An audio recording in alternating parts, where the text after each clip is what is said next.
Davies with a 25-foot left-footed blast. Save! Miller pushes it wide and collects the rebound just at the corner of the 6. Good save from Tyler Miller there for LAFC. Tyler, you're coming off a second game this season with a clean sheet. How much pride does it take in having a clean sheet but also winning a game as well?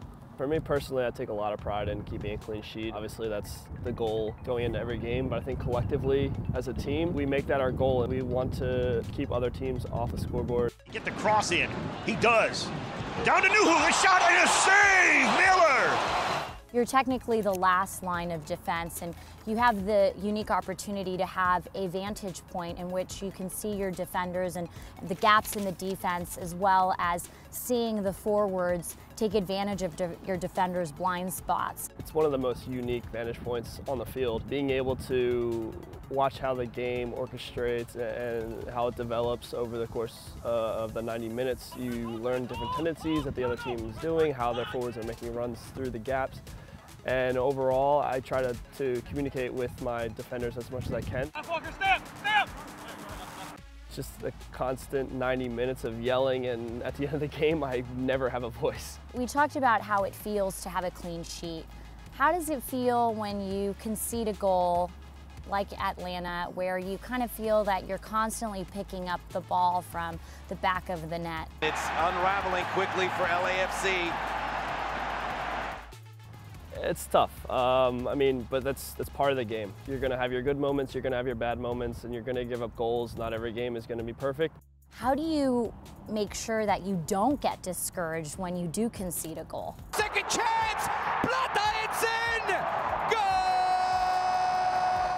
You're deflated a little bit when the first goal goes in, but you just have to be that even keel type player where you're constantly giving the guys like positive feedback, getting them going, and we give up a goal and the whole team's going to get deflated, but you have to kind of be that one guy that's there saying, hey, it's okay, we still have a lot of time left to play and let's keep going.